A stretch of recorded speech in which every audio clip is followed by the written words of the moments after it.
All right, guys. So I've been on vacation, which has been cool. We can talk about it, but then we're going to talk about other stuff.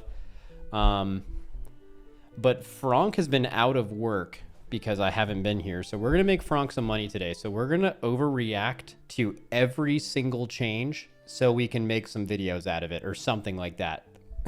We got to figure that shit out. So let me try to see, what was the last thing I talked about when I was here? So I didn't even get to react to my own interview coming out. So like, I don't think I've streamed since like the Dratnos and me interview with Ian came out about the future of add-ons in this game. I'm like pretty sure all the way back that far, I have not given any reaction to any of those things since the one button rotation. I did tweet a little bit about it, so I think my thoughts have been somewhat heard. But I'm just pretty positive about it. Dorky face reveal went crazy. Dude, I don't even believe you, but if that happened, that would be so hype. So I saw the initial reaction, which I could expect. Like, Blizzard announces that they're basically building, what's the name of the add-on? Hakili in game, which I think we even mentioned the words Hakili like in the interview. And one second, I'm gonna close this window because people we're just fucking leaf blowing right now. But I most times when there are basically accessibility features for people with disabilities or something that won't affect high-end players but is just there to make the game easier or more accessible for people who aren't as good or maybe don't care about being good, usually the high-end community, which is overwhelmingly supported on Twitter, right? Those people just get mad for basically no reason. So what I would say at the time and even now is, if you play this game at a high level and you care about playing this game at a high level, the fact that this exists will literally never matter to you and you will never encounter anyone or anything or think about this ever again. But obviously, they were just freaking the fuck out on Twitter because I don't know, just a lot of different takes. I disagreed with most of them. Some had some merit.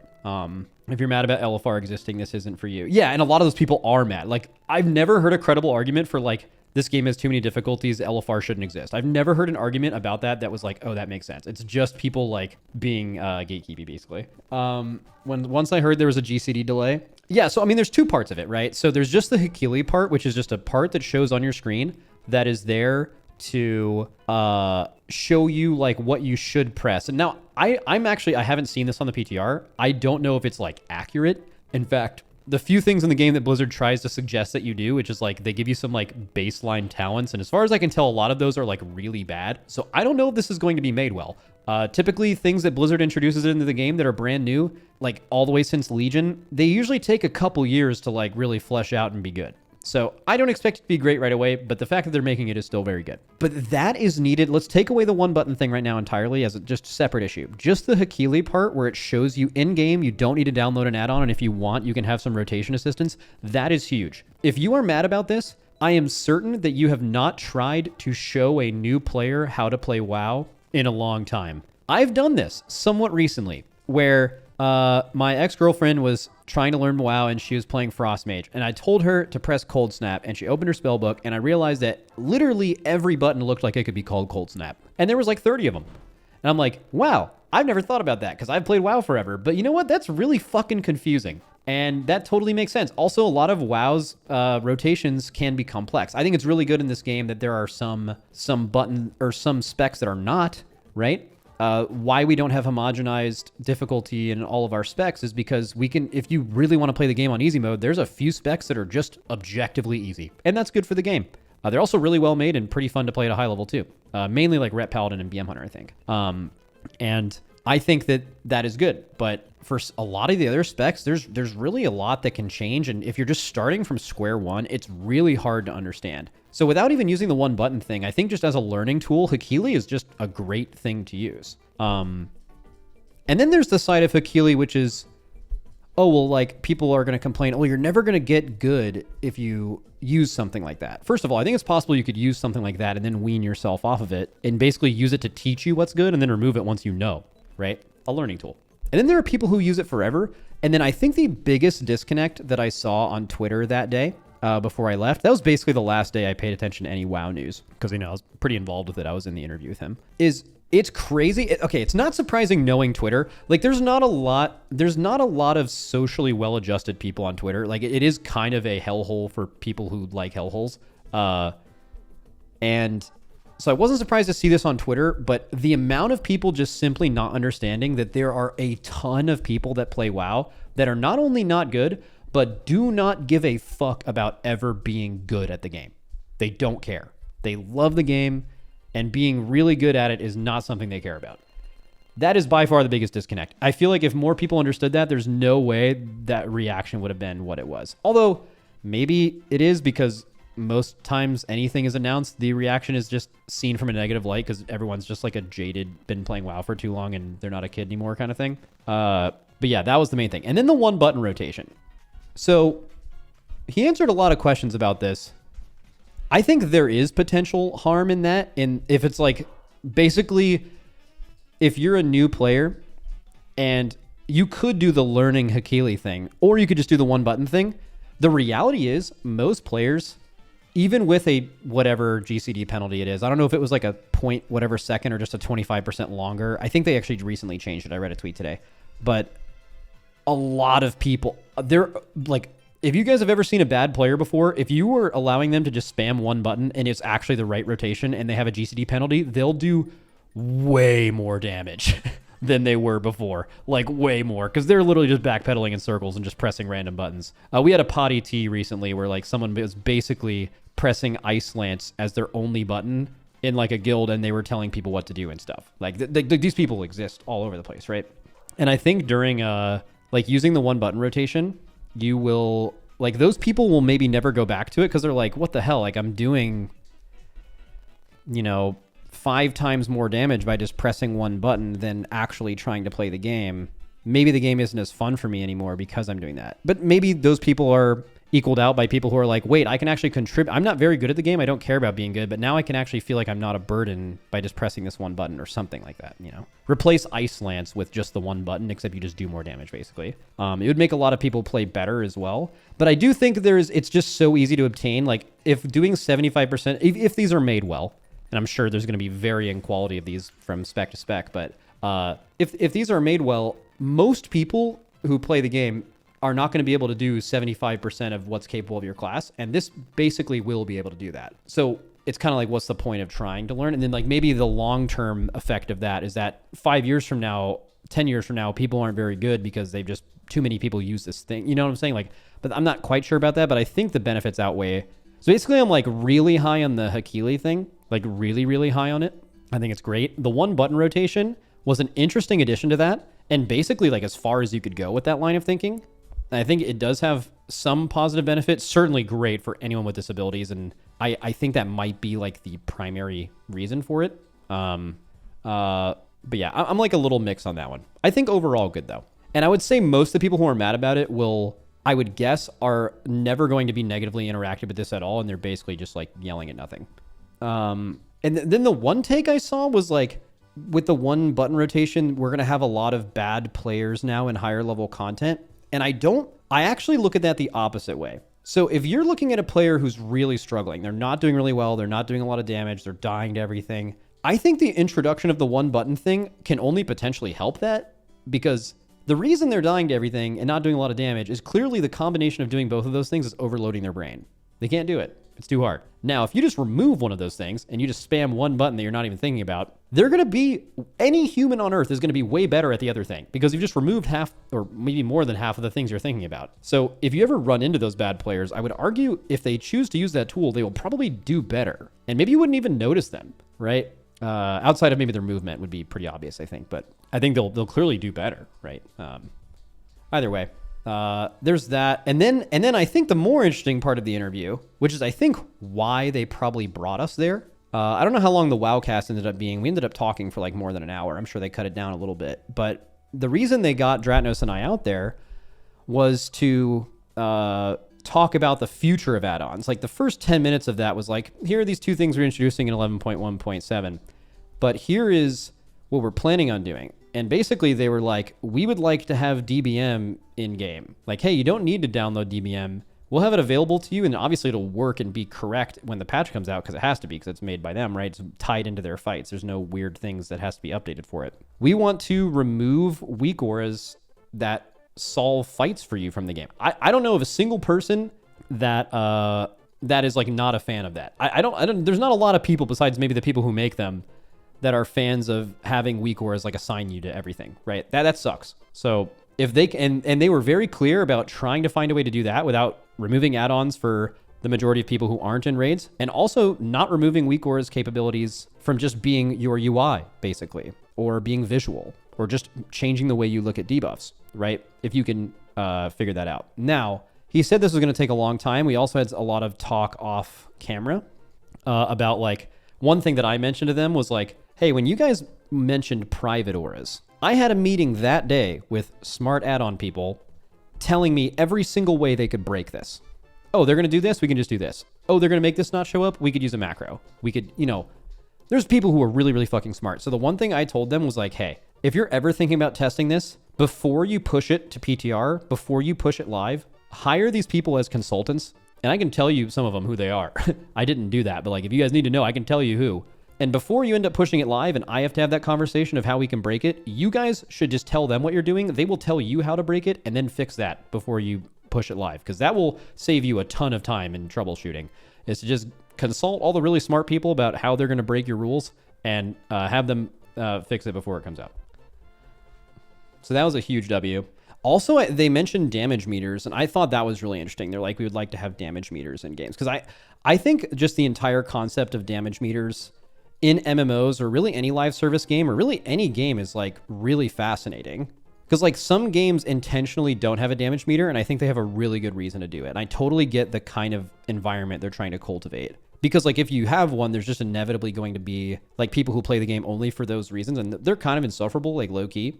They also can make the casual player feel anxious, which is the majority of your player base, and you don't want to do that, right, if you're a game. But also, I think that those people are going to show up anyway, and they're going to find a way to do that and exclude people. So like having that information readily available instead of having to download an add-on, like basically, why not put it in the game? Because everyone has it anyway. So like, what are we doing here? Like I think the main reason for doing this is lowering the amount of things on the checklist for a new or returning player to actually have to do to be able to log in and play the game. Like even the cooldown manager wasn't launched in a good state, but the idea of a cooldown manager, which is basically to do the like little add-on pack in the middle of your screen where you can see all your buttons and stuff without having to download an add-on to do that, is a very good thing, right? If only default Blizzard's UI aesthetic wasn't hideous. Yeah. I mean, like I said, there's a strong pattern of things being released from Blizzard. Basically everything. It's not even specific to like a genre of change, but almost everything they've released, if you were to just look at a snapshot of when it's released versus when it is 6 months or a year from then, it's just like a way better thing. So I go into most, maybe I'm an optimist, but I just go into most things being like, I just expect things to come out kind of shitty, but I also expect them to be good in like within an expansion. Did they talk about why they decided to start with the Hakili replacement? I'd have thought DBM and details would be way easier for them to make. Probably because of its importance, I guess. I mean, I actually didn't get to ask them that, so I'm kind of guessing here. This is not from them. Also, I don't think I can talk about anything that was said outside of the interview due to an NDA. I don't like NDAs. I don't really know how they work, but I mean, obviously I can talk about the fact that I was there for an interview because you all saw it, but I'm pretty sure any kind of conversations we had outside of that, I couldn't. But also, fucking NDA, you know what I mean? But also not. But also no. Yeah, they didn't mention anything about that, but I imagine it's just important. So, okay, there's a few barriers when you're a new WoW player, but I think hitting max level and trying to understand how to like actually play this game and like play your character is probably the biggest or one of the biggest barriers, like correctly. And this directly addresses that if done well. And I think I would imagine that's why they went after it first. Maybe it's also the least complicated. It's something they have control over. Like for example, they stated that they wanted to get rid of in-fight weak auras, like the ones that solve fights for you. But I think they know that that's going to be really hard to do. At least it'll be really easy to do if they were to just nuke every add-on in like instances. But also, then maybe that's the end game if they can build enough of this stuff in game. But that would also be a terrible thing to do right away. So like, obviously they want to do it correctly, which is let you keep all the stuff that doesn't harm you in raids and only makes your game better if you choose to have it. For you, it's like personal preference, and then just remove the stuff they think is really, that everyone thinks is really bad, which are those weak cores, right? But that's going to take a lot of time. So maybe this was just they wanted to start a conversation about these things, but also I'm really interested that they're willing to have that conversation. Really. This is very anti-old Blizzard. Like, they would never have done that. Like, they basically flew us down there just to say, like, they're willing to do a lot of stuff in the future that they're not doing yet. That's pretty rare. Is class design inherently going to lead to too complex rotations? I think there's something there. Like, I think the weirdest thing in this game right now is, like, when buttons on their own don't do anything, but, like, when you hover their tooltip with the right add-on, it'll just show you that it has interactions with, like, 15 talents. Like, Renewing Mist is one that comes to mind, where it's just like, I think that maybe is like a little complicated, but I actually disagree. I've heard a little bit of a take of like the fact that this is needed at all proves that WoW's rotations are too complex, and I heavily disagree with that. I think there's like a few potential solutions that you could do, and I have problems with all of them. Number one is you homogenize the game. You make the game have less buttons, and every single class becomes easier to play and easier to understand. I think this would be horrible. I think other games have done this. I think the fact that WoW has very playable classes, and has very easy classes, but also harder ones to master. The fact that Surrender to Madness can exist in a game and also BM Hunter can exist at the same time is perfectly fine because players have something to interact with if they want it. When you're talking about dumbing the game down versus just adding tools to help you learn, it's just a very simple thing, right? If you make classes really complex and really rewarding, so if they're made, let's assume everything is made well, making something really complex, which is very hard to learn, but becomes more fun to replay and more fun to master, you are servicing the existing player, or maybe the future player who really expects a lot from themselves, but you're mainly serving the existing player who's been playing. There's a lot of those, by the way, that play WoW. The easier you make classes, the more you are catering towards the newer player or the player that is not as good to be able to compete, or a newer player being able to learn and be able to do it at all reasonably before they quit, right? So they're two totally, you're serving totally different audiences by doing one or the other. So I'm biased because I'm a player that's been playing WoW for a long time. Them dumbing the game down would make all of the specs I play less fun, and that sounds awful. But for the new player, I could totally see it. I think WoW is mostly kept alive by returning players, actually. I think them making a push for new players getting the game is great, but I think Blizzard trying to make a decision like, oh, instead of doing this Hakili tool, let's just make everything easier. I think they're doing a disservice to the vast majority of their player base, which is not only a huge risk, it's probably just a bad idea. So they're doing a middle ground, which is we're going to keep some of the specs complex. If you want to play an easy spec, oh boy, do they exist. It's like I guess like I-Beam Havoc is maybe, I don't even know if Havoc fits into that category anymore, but there's like a few specs that are piss fucking easy if you want to play them. And then there's specs with a lot of ease and a lot of hard to them. And then there's specs that are like pretty fucking hard. And all those can exist in the same game. And it's good, right? Havoc isn't easy if you want to be optimal. Yeah, so like Havoc I struggle saying Havoc because it depends on what build you're playing. Like, to be honest with you, for the past, since Legion, like 8 years ago, if you were playing DH, the version where you just I-Beam and there's no momentum whatsoever, it's purely you press I-Beam on cooldown, meta on cooldown, don't cap your Fury, and like don't miss GCDs, and you're doing as much damage as you can possibly do, right? And hit Blade Dance on cooldown. That version of DH is objectively easy. That is not hard at all. But there are versions of DH that I've played that were very hard. Like Inertia, Season 3 Dragonflight, Inertia, Havoc DH had a very high skill ceiling. You basically didn't lose to someone you were better than in that class in a dungeon or a raid boss. You could just gap people. Like saying that spec was like really easy is wrong. So it kind of depends on what version you're playing. But I think for the majority of like casual players, if you say Havoc is easy, you're talking about that build and they're right. I mean, I think that's why Ret Paladin is one of the most impressive things in World of Warcraft in general, because Ret Paladin is an easy spec to play, but it also is really fun to play if you're good at the game. Like, it's not like you're like, oh man, this is boring. But like Ret has high level optimization and also is just made really well. It's just sick. Even though it's really easy, it's still really fun. All right, let me see. I missed a lot of chat during that. As someone who is about to kill Mythic One-Armed Bandit this week, our group has officially hit the point in the patch where our Mythic raid gear dries up due to locking out. Wait, what? Our group has officially hit the point in the patch where our mythic raid gear dries up due to locking out. Do you mean extending your lockout? Do you think removing the mythic lockout would alleviate the need for bad luck protection systems like Dinars?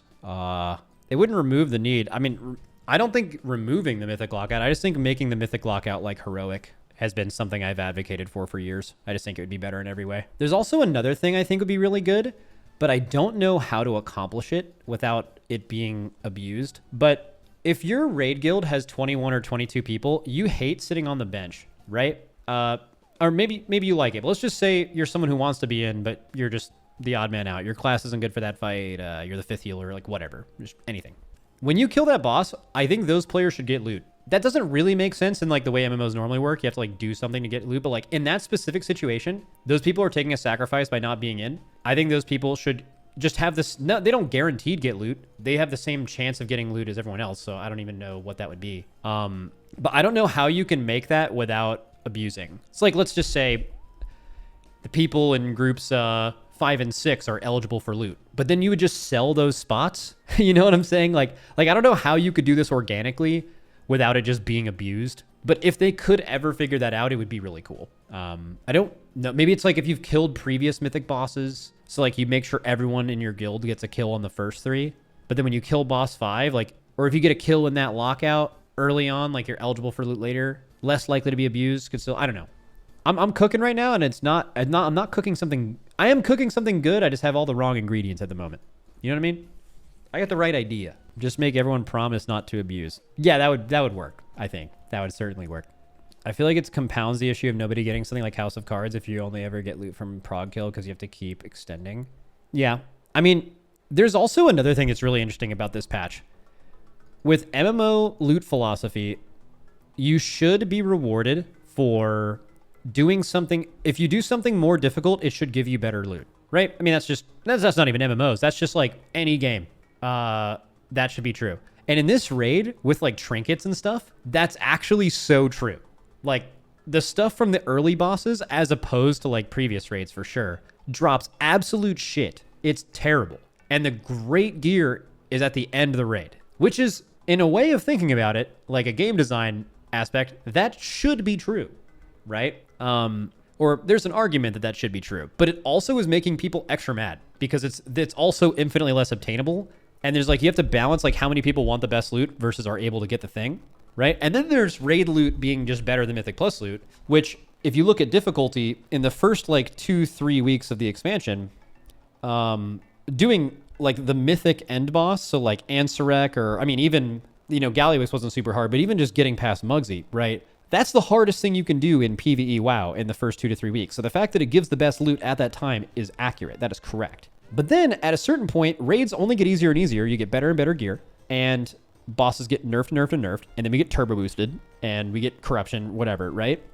All of these happen, and then eventually doing the Mythic raid bosses, it's harder to argue that it's actually more difficult than doing like a Mythic plus 17. Or at some point, the Mythic plus scaling difficulty is more punishing than like a Mythic raid boss because they get easier and that sustains / gets harder. So like, do they only design the loot difficulty metric from like just the beginning of the season? You know, like I think like some, I mean, maybe Dinars is their solution to that. But obviously the way it is right now, I actually don't know. How much did they cave on Dinars? Do you still have to kill the Mythic bosses to get the loot from them?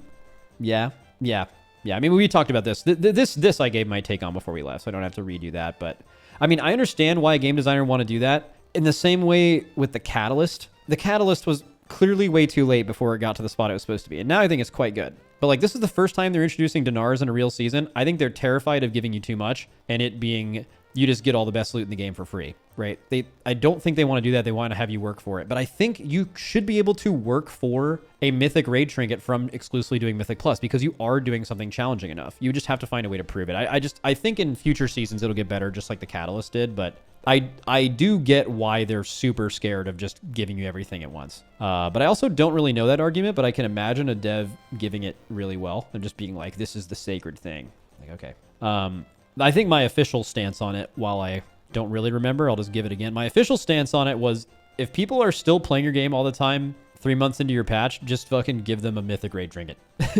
You know? Like, all game design theory aside, it might really just be that simple. Not sure why they deviated from the Season 4 approach. Well, I'm not even going to read the rest of your message. The reason they deviated from any kind of season 4 is because a regular season is nothing like a season 4. The idea, the reason it exists, and the pacing of it is completely different. Max, talking about being benched, how do I, as a benched player, improve? Mythic Plus sadly doesn't really measure up to rating in terms of improving. I mean, it kind of does. I think Mythic Plus and rating are the exact same skill set. Different knowledge base, like you have to know different things, but like this is the same skill set. If you want to get better at WoW, you just play more of it. Mythic Plus or raid as much as you can.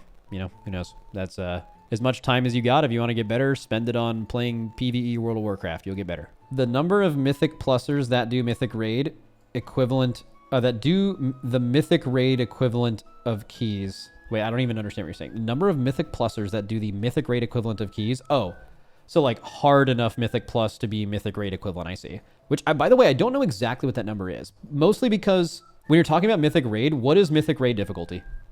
Right? Is it the first boss on Mythic? Most people probably say no. Is it a mid-tier boss? Is it the end boss? And then even if it's the end boss, is it end of tier cutting edge? Is it week 2 of the patch, like world first end boss, Ansurek? Like, there's no Mythic Plus that will ever be harder than that ever. It's not even close, right? But also so few people interact with that. So like what even is, like you're saying Mythic Raid difficulty, what does that even mean? It's just it's too personal to like whatever someone's specific experience is, right? Like a lot of our players don't do a lot of live Mythic Plus. Maybe a reason for that is the version of Mythic Raid they do is way, way fucking harder than Mythic Plus. So it's more rewarding for them, like as a player. But then like the lower you go down in guild rankings and how much you raid or how quickly you progress or whatever, you are going to get to the point where Mythic Plus is actually more like intellectually challenging because it's actually more difficult than the level of Mythic Raid you're doing, because at some point that is true. It seems like a lot of your raiders are doing a lot of Mythic Plus this season. That's a really good sign.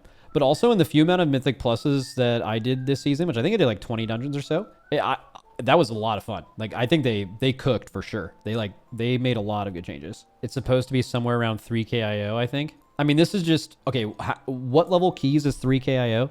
13s? I mean, bro, doing a 13, I don't know what Mythic boss you'd compare that to, but it's not very far in the raid. But even then, like, how do you compare to Mythic difficulty is just different things to different people. People who clear the raid in the first month, there is not a Mythic Plus key that is ever going to be harder than any of those end bosses they did. But at the end of Cutting Edge, even halfway through the season, that's not true. Like, you killing Mythic Muggsy, in general, like, what that requires from you personally as a player at a certain point in the season is actually going to not be very different than what a high key in Mythic Plus is actually going to require from you as a player. Because there's something to be said about like certain raid bosses being the difficulty is you're doing it with 20 players. That's not true with end bosses a lot of the times. Like, I mean, it's still true, but what is also true is that it is requiring a lot from each individual player to be able to kill any of those bosses. They're very hard. Like the last 20% of Muggsy, that's fucking hard, man. I don't know at what point in the season that becomes the case, but certainly at some point. I'm not saying that's what it actually is. I'm saying that seems where Blizzard is defining it as with a 3k achievement and mount, how they made the Mythic Trinket take all 12s. Oh, interesting. I don't know if that's where Blizzard's necessarily defining it. That's just Blizzard trying to find the fine line of how many people they want to have access to this or how difficult they want it to be for you to get it. Also, I'm actually unsure of what Dinars actually give you. I was there for the original announcement, but I was not there for the amendment of it. So what actually ended up happening? Is it actually exactly the OG announcement? You have to kill the Mythic boss and then you can buy the piece of gear from it. It's basically bad luck protection. Or what did they cave? Did they cave in any way? You can get Mythic Plus trinkets if you have all 12s. Oh, that's goated. I'm so happy they did that. That was my main complaint. I will stand by that. I tweeted that they should do that before they even announced what Dinars were going to do. And then I rage tweeted that it didn't include them. So I don't even like do Mythic Plus specifically, but even as a raider, it's super fucking annoying that like you have a Abyss trinket for Mythic Plus and it is actually impossible to do content where you can guarantee obtain that item. It's dumb as fuck. So I'm really glad they did that. And all 12s I feel like is a realistic achievement because they do want you to have to work for it in some way. You should have to earn items in something. Clearly that's their thought, right? With the idea that you have to kill these Mythic bosses. They want you to have to earn them in some way. I feel like doing 12s isn't a crazy requirement.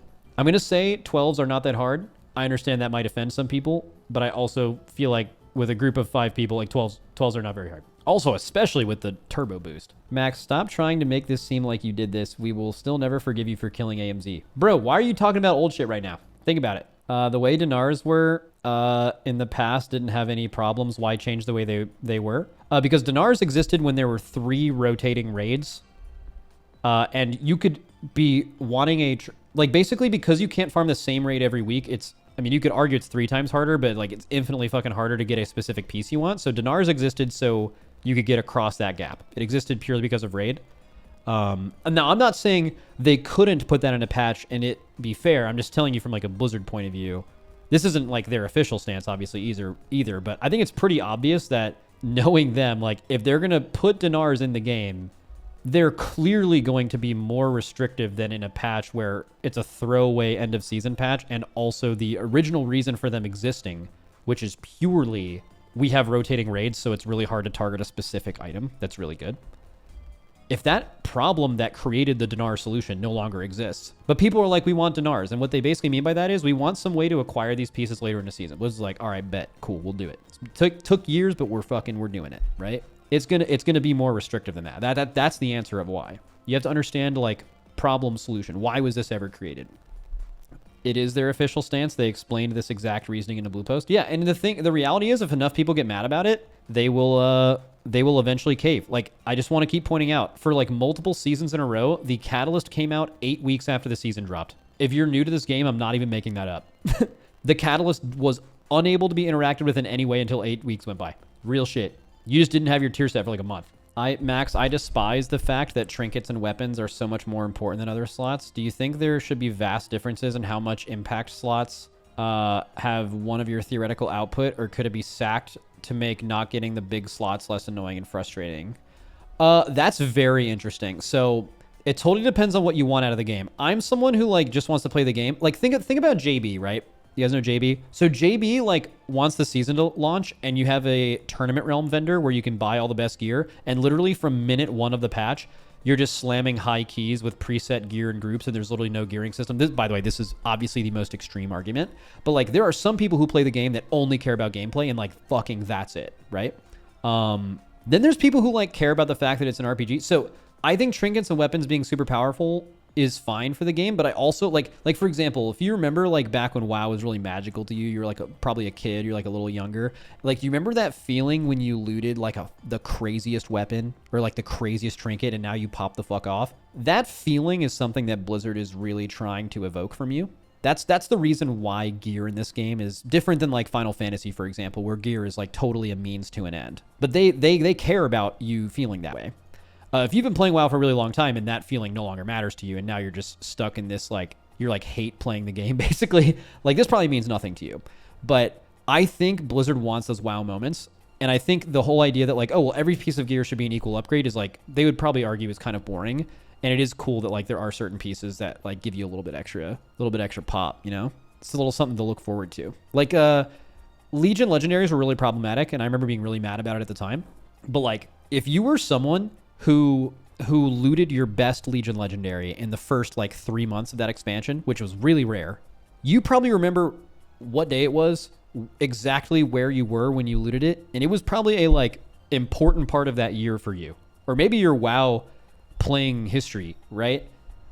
But just using this as an example, this doesn't directly tie to that, but you'll maybe get what I'm saying. But if they had a vendor at the beginning of the expansion, or if you just got to pick your best legendary, kind of like you did in Shadowlands, that moment would have meant nothing to you. Now, some people don't care about that moment. Some people just want to be OP and have the best gear right away, and they just want to play the game, like JB, like I just gave you an example of. But Blizzard, as someone who's making their game, when they're designing what they want players to feel, they still really want you to feel like when you looted Warglaives, or when you looted something, when you got like that feeling of like, holy fucking shit, right? But it's really hard to do that in 2025 because everyone needs the best gear all the time, and you know, you can't, to have something matter that much to you, it has to be really rare and really fucking powerful. I think weapons and trinkets are a small microcosm of that. They still want that, like, I got this fucking weapon, bro. And not everything needs to be like, oh, I looted some upgrade bracers. Like, those two things aren't the same. I looted a new weapon or I looted new bracers. The weapon is just better. I don't think that's a bad thing. I think that's fine. Does that make sense? I know I kind of went a lot of different places there, but I was trying to explain it from like a different point of view. You know, that just made me that made me realize a fun piece of content / wouldn't actually be fun would be like, we always talk about like, oh dude, people remember where you were when you looted your BIS legendary early, but I want to know how much someone crashed out. Remember when you were capped at 4, so once you got your 4th legendary, you like knew you were kind of cooked for a while? Like, imagine like that feeling when your fourth legendary was fucking Pride as and the rest of them were all worse than that. And just like how much you just flip the fuck out in a bad way. Max, would you say that the way they gatekeep the game, they're kind of ruining the fun for people by limiting us consistently? I, for myself, would prefer Gear Crest not being capped and then letting us play the games we want. Yeah, there's a lot of people who feel that way. I mean, it depends on how you play the game, right? So think about the first week of a patch. So the season hasn't started yet, but it's that like week where you kind of like do the campaign, but like nothing else is going on. There's no mythic zeros or anything. I've heard a lot of people being like, dude, we should optimize this week. And those are all coming from people that like play this game like me. You know, they just like play this game for the like gameplay. And like this week is boring. But for a lot of people, they wouldn't, who do actually, and this is going to blow your mind. There's so many WoW players who play this game just to do the campaigns when they come out. Not even making that up. It's a huge amount of people. In fact, the other statistic that would maybe surprise you is the vast majority of Diablo 4 players quit after the campaign. Where like I look at Diablo 4 or something like PoE or something, and it's like when you get done with the campaign is like when you can start playing the game. But like for so many very casual gamers, it's like they just do they buy the game for the campaign and then like they do that and they watch every cutscene and then they dip, right?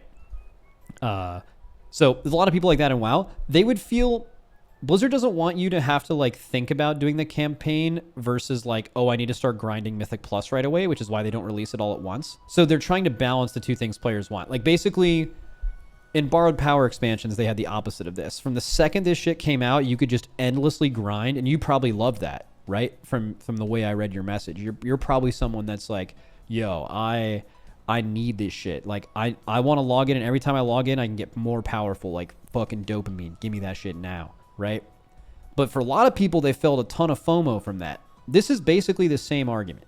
Like, why can't they just let us do this shit right away? Is because why before they even had crests, like Valor, like remember the season 4s where Valor was uncapped and you just grinded like crazy for a week and it was so fun and you just instantly got full power?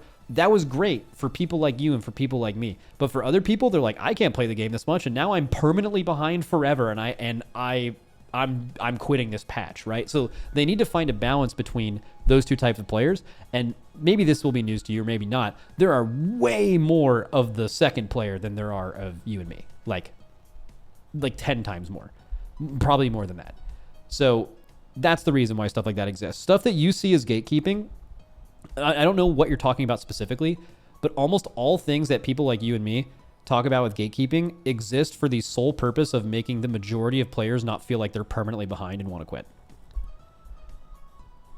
It's the same reason why there's skill-based matchmaking in games like Apex and Fortnite in non-ranked games, because the majority of casual players just queue up pub games non-ranked, and it turns out if you want to make the majority of your player base happy, you know what they don't want to have happen? People load into their lobbies and absolutely fucking slaughter them. It turns out when you're killing people and you're not being killed over and over again, the game's more fun for you, and your game being fun to those people funds your game, and they keep playing it, right? Like that's exactly why that kind of stuff happens. It's the same thing, but in WoW. Mythic Plus and Raid are both PvE content. They tend to make Raid gear better, so players that can do both will be better. I mean, players that do Mythic Plus will also be better in Raid, same thing, but yeah. I am a firefighter. Ooh, shout out fire. And work nights that change. Therefore, I can't make raid nights. Yeah, there's a lot of people.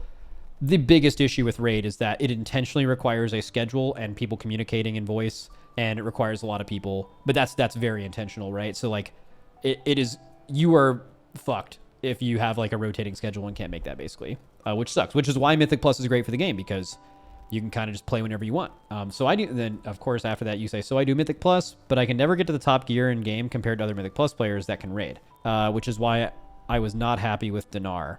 Oh, I totally get it, and I'm on your side. My main take with Dinar was, if someone is still logging in and playing your game and like pushing Mythic Plus 3 months into your season, give them whatever the fuck they want. Right? There's something to be said about the carrot on the stick needing to be there, and maybe people feeling like when that carrot's completely gone, they just stop. But turbo boosting kind of solves that. They're not going to instantly stop once they get specifically those trinkets. The reality is, like, for a lot of people like you cannot actually get those pieces from raid because you don't have the schedule to raid. Max, do you think that people are let's say past 3400 IO are comparable to Mythic Raiders in skill? That's kind of the wrong way to look at that. I don't know. There's probably people who are 3400 because like what is Mythic Raiders? So if I'm being correct, a Mythic Raider is someone who kills any Mythic boss all the way to Raiders in Echo and Limit, right? Or Liquid? Is that the... Because like that's a completely obscene difference, right? So I think it's really hard to answer your question because it's really hard to define what does Mythic Raider mean? Who are we talking about? We need to like centralize on a specific like kind of player, you know? Anyone that can get 3,400 is good enough to be in a general cutting edge guild for sure. Yeah, I'm just top of my head. I haven't played with a ton of those dudes, but I would be inclined to agree with that for sure. I don't even know, probably even less than that. Like there are people who get cutting edge that get carried that probably couldn't get anywhere close to that, right? But if you're just someone who is a sufficient player in a cutting edge guild. Speaking of cutting edge, totally random, is this going to be the easiest cutting edge of all time? I feel like I say that every season when bosses get nerfed, but I feel like the turbo boost plus the fact that the end boss was like built easy from the beginning and Dinars makes me feel like the bosses are going to get like super smoked. Not Emerald Nightmare. I really feel like every time people bring up Emerald Nightmare, are you guys intentionally making a bad faith argument? Like, first of all, I don't even know if cutting edge was even a thing back then. Like that was just something, maybe that's what it was called back then. But also like, I feel like comparing any normal raid to a Mist of Pandaria, Warlords of Draenor, or Legion intro raid is just a crazy thing to do unless you don't actually know the difference between those two things. Like those, like Emerald Nightmare, for example, High Mall and Mogushan Vaults were intentionally very easy raids. That was the point of them. So like comparing those ever in an argument is like, I feel like you either don't know that or you're intentionally making a bad argument. Galley dead, sub 100 pulls for the majority of guilds. Okay, for you guys who have killed Galley, this is what my guess was back when we killed it, was that most guilds were actually going to have a lot of fun. Like, as fun as really most end bosses are, getting all the way through P1 through the end of the first intermission. Like, up until that point, it's like a pretty legit fun progression thing, and then the boss just stops doing mechanics and you kill it. Like, I feel like up until that point, they definitely got it. They got it right. Like, P1 of that boss feels really good. Did you see Og is back? I heard that. I heard people are starting to play Og in high keys. Let's see how widespread it is. Timed run leaderboards. It's nowhere. There's not one even on the front page. Oh, there's one on the second page. And one on the third, couple on the third page. I wouldn't say it's back, but maybe it's on its way. Oh yeah, let's talk about Turbo Boost, man.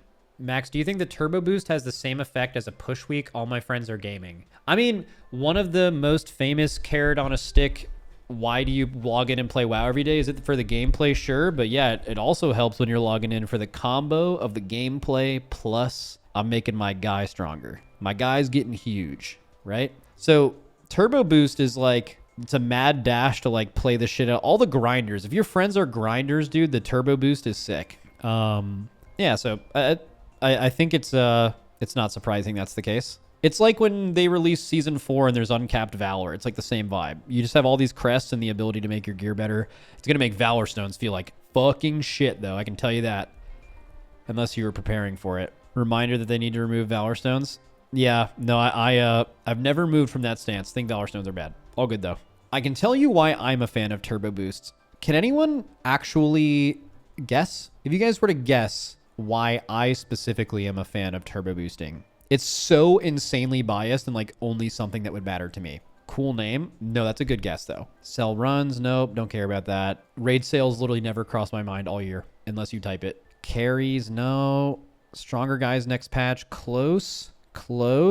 Makes sales easier? No, I don't care. More sales for Dinars? Never think about Dinars. Free stuff makes farm easier. All those things are true, but I don't care. Less splits? No, so close. Oh, so close. Having another tune to play. More splits. No. Easier splits. Yep. Someone fucking got it. Let's go. Guys, especially NA being the first people to go on the raid, dude, having to come up with like Bubba having to come up with like 5 different split plans based on exactly how geared our helpers are and also exactly how hard the raid is so fucking... Guys, Bubba, don't tell him this. Bubba is not living past 60 years old. He has lost so many years of his life trying to figure this shit out, and we just have no fucking clue. Meanwhile, fucking EU's just knows what to do when they log in. W. But we have on day one, when pugs are not very geared because we're 39 eye levels below the next or we're 39 eye levels below like the new season when we go in, the splits day one are like impossibly hard. But now we're going to be turbo boosted, so everyone's eye level of not only our characters but of all of our helpers is going to be however many eye levels higher you are from the turbo boost. To be honest with you, I don't even know how many eye levels that is. I'm just going to guess 14. Am I wrong? I'm wrong. How many eye levels is it? Even if it's like 8, it'd be fucking amazing. 8 eye levels is a significant amount of power. It's 6? Fuck. Anyways, still way better. Like, because, okay, so here's the difference. Day 1 of the season, when we're doing splits on that very first day in Heroic, the eye level from our helpers is usually about 6 to 10 higher on day 2 because people have had more time to like do delves and stuff like that and craft. Day 1 is so hard, dude. Even like a 6 eye level bump is just, it's going to make our lives so much easier. That's why I care about it. Totally selfish, purely biased for what we do opinion. What if they just tune the raid for that? That's possible, but I think when they're tuning Heroic and Normal, they're not thinking about people like you and me. They're thinking about like the person coming in and doing Heroic that basically only does Heroic, and I don't think turbo boosting will affect those people at all because it's expected that you're going to get delve gear anyway, so I doubt it. Like, I don't think they intentionally make Heroic splits with helpers. I don't think that line of thinking enters their mind ever, and I think they expect people to get the new season gear to do Heroic anyway for the people they design Heroic for, and that turbo boosting doesn't change that at all. Won't they raise next season's eye level to compensate? We don't know that, but I don't think so. Max, wouldn't you prefer no turbo boost, though, for the mental health of your raiders? It now means your raiders are going to have to grind for ages to gear alts, and then they could have been having a break from WoW. Actually, I had kind of the opposite impression from them today. I was driving to hockey, so I just like entered. There was like a group doing keys in Discord, a few people in there, Shine, Impec, and I was like asking, you know, like what it's like how close do you guys feel like you are to getting your guys geared? And they were like, this is the easiest season in a while. Like Dinars basically are removing a ton of runs we would have to do because you no longer have to, every single alt can like just get the pieces they want. So that removes a ton of shit we have to do. And it's mainly just about getting crests on all of them, which is, they've had the like crest reduction achievement on all their mains for quite a while. So they're like just basically way more ahead than they are in a normal season. Max, do you think turbo boosting comes back after this season? I think so. Probably with, like if I'm thinking of the only concern I have with turbo boosting is, doesn't it kind of completely invalidate pushing Mythic Plus keys before turbo boosting comes out? Because like every single one of those keys is going to get retimed. That's also not how Mythic Plus works. Like I feel like most of the people who are Mythic Plusing like to play WoW, and they're not pushing just for the score. They also really enjoy playing the game. Score can be what motivates them, but it's not the primary reason why they're logging in. You would not push score if like you didn't like playing WoW. Right? Like Mythic Plus is endlessly being able to play WoW. You have to enjoy it. You would still do that for the first 2 months because it's not always just about the end of your season score. That being said, though, I don't see a reason why they shouldn't have 2 cutoffs within a season. Like, have a like title cutoff halfway through the season, like when this turbo boost shit drops, and then do another one at the end. Not even specifically for turbo boost. I just felt like they should have done that for a while. It just feels really weird that your ranking like only matters 6 months after the season starts. It just something about that just doesn't sit with me. I'm sure there's a reason. I don't know. If you don't push early, you won't get invited late. Yeah, I'm aware of that. Yeah. Not only will you not get invited, but like you kind of just need it. Mythic Plus is all about doing it all the time. So like you meet people and you know people and you just like get into groups and people like having those connections are huge. Basically, my take is I don't think anyone pushes Mythic Plus specifically to get that title.